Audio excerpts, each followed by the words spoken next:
Blessings, everyone. Okay, so this young lady is MK survivor. Okay,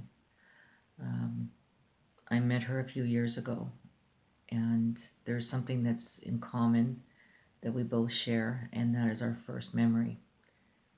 But her memory is the complete opposite of mine, but yet almost identical to one another, side by side. And it's exactly what it is. It's the opposite of one another.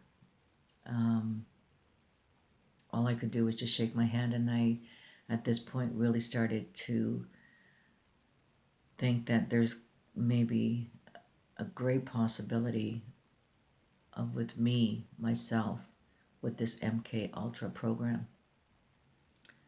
But that's another time. So what I'm going to do is I'm just going to play out here, because what I want you to hear is how Catholic Christianity, the scriptures are used in MK Ultra programs, used for absolute deception to God's people. And Jonathan Clegg is the perfect example of how they use and manipulate and turn things upside down to God's people, to the innocent, to the lost, to the misled.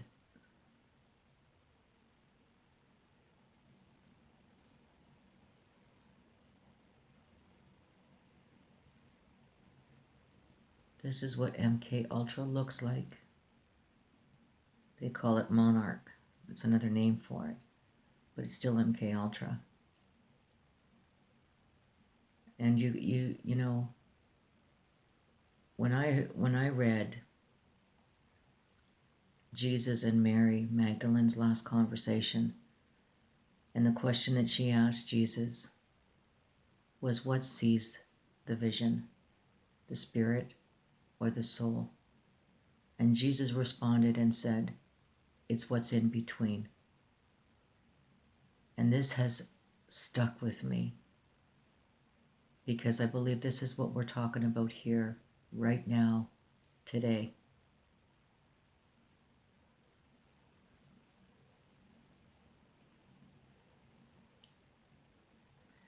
What I want to do is I'm just going to play this out, and then I'm going to go straight into Jonathan Clegg's testimony.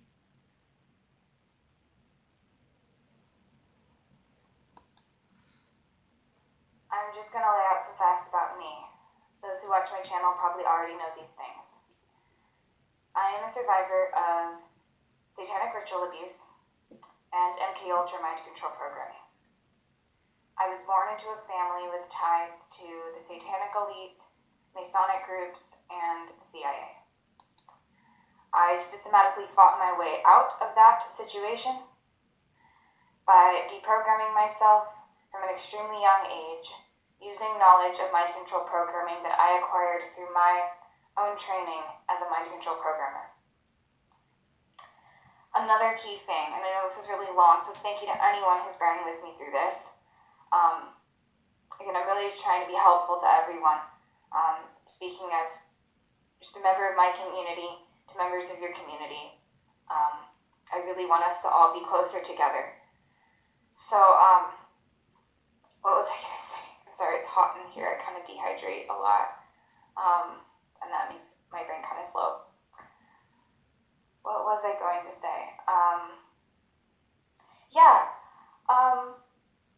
Survivors of mind control programming often have triggers around Christian terminology and religious terminology in general. There are Christian survivors of SRA, I think, who still feel too triggered around the word Jesus to say it or hear it on a regular basis. A lot is done in programming and satanic abuse to make people fear and hate the word Jesus. And I think think it's important to understand that someone who has been traumatized in this way, who says they cannot talk about Christianity or hear about Christianity, who cannot say the word Jesus or hear it, is not necessarily possessed by demonic spirits or channeling some kind of demonic energy. What they are probably experiencing is PTSD. And while I guess that most people who watch this channel know what PTSD is, if you're not familiar with PTSD and DID, which are typical diagnoses for SRA and MC survivors, I encourage you to research those things before approaching people in my community. So what people who are survivors of this abuse are typically experiencing when they recoil at the word Jesus is a symptom of their post-traumatic stress disorder, which is not evil or demonic. It is a natural physiological reaction to trauma. What it means is that when the person hears a word which they associate with their trauma,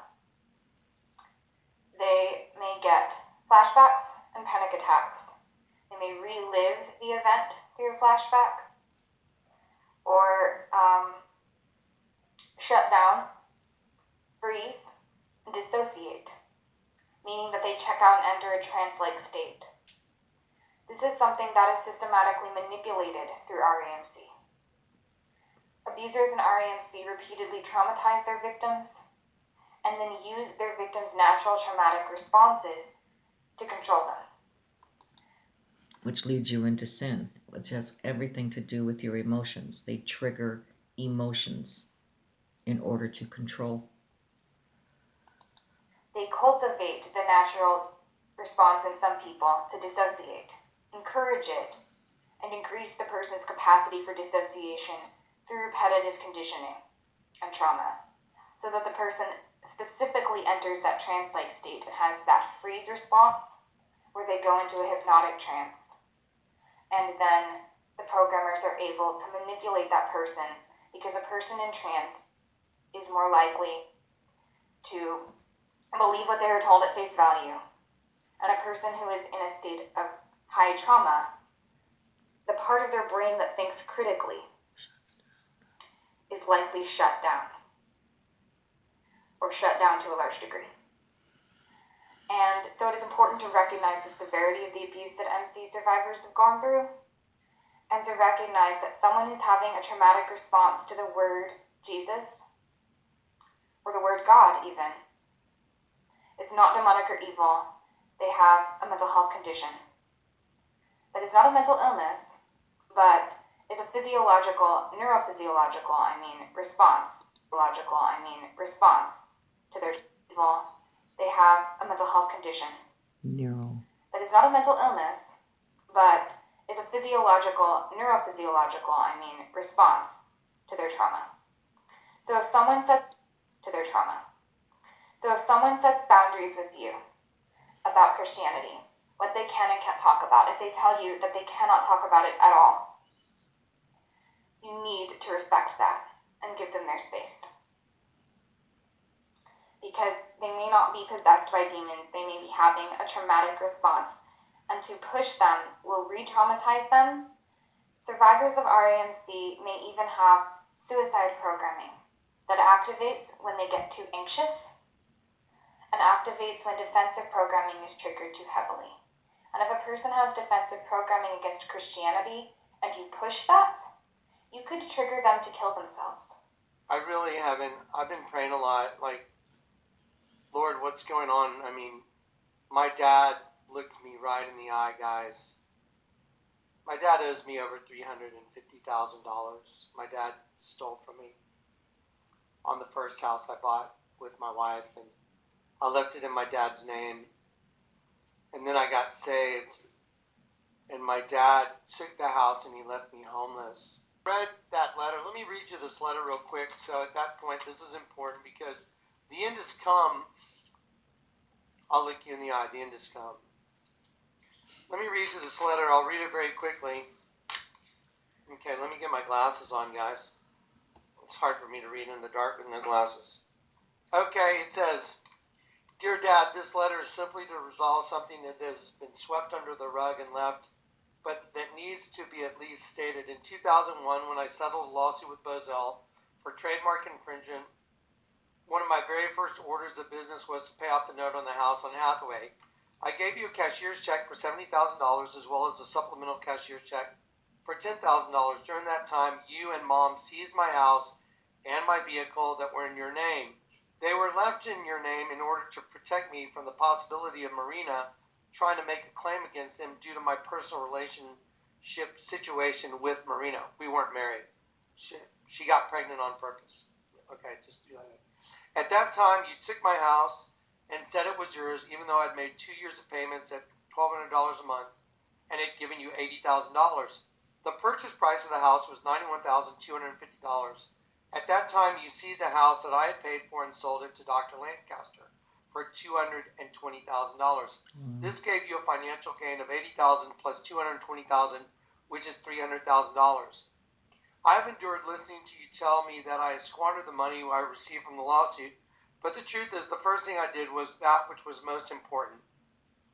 Listen up. This is very important for what's about to be revealed to you and what's going on right now. This is 16 years later. What's happening now is a reflection of all this. Pay attention, okay? I have endured listening to you tell me that I squandered the money I received from the lawsuit, but the truth is the first thing I did was that which is most important. Securing a residence for my children that was completely paid for. You deprived me of that security and have continued to berate me as if I have done nothing or accomplished nothing in my life. Okay, guys, remember right now, I'm going to add an addendum. The house that I live in right now has the Lord's name on it in Hebrew symbols. It's got 3 het symbols, and het is Jewish gematria for Jesus Christ, the salvation of God, this house. And the middle wall partition was the first thing that came out of this house. Wait till you see what you're about to see, guys. Let me finish this letter. Although I forgive you, yesterday you made a comment during a heated verbal assault in which you stated, the only reason I bought that GD house is because I promised your mother before she died that I would help you. When I heard those words, I retorted, that is because Mom wanted to clear her conscience before she died. Okay, I'm sorry, this letter's from a few years ago. This is not the older letter. This is from just a few years ago. That is because Mom wanted to clear her conscience before she died. Mom knew full well that y'all had not only stolen my house, but sided with Marina, a complete sociopath, and helped her to try and attain custody of my 3 children.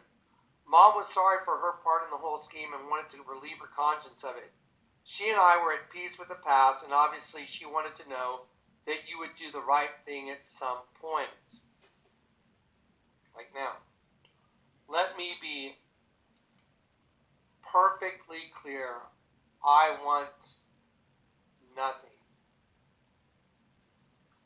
I only want you to be at peace with it all because I love you and you are my dad. And if the past was counted against me, then I would have no peace either. Jesus said in Luke 13:3, I tell you, nay, except you repent, you shall all likewise perish.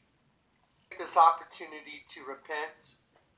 Also, Revelation 21:8 says, but the fearful, the unbelieving, the abominable, the murderers, and the whoremongers, and sorcerers, and idolaters, and all liars shall have their part in the lake which burneth with fire and brimstone, which is the second death. I was born again in 2002 and turned away from capital A, capital L, all lying and fornications and those things which had destroyed my life. In the end, all we have is life or death. I have devoted my life to helping others understand this. As far as the house goes, I really don't care one way or another because in the end it means nothing. I love you. I love and am sorry for any crap I have put you through. Take care, Jonathan.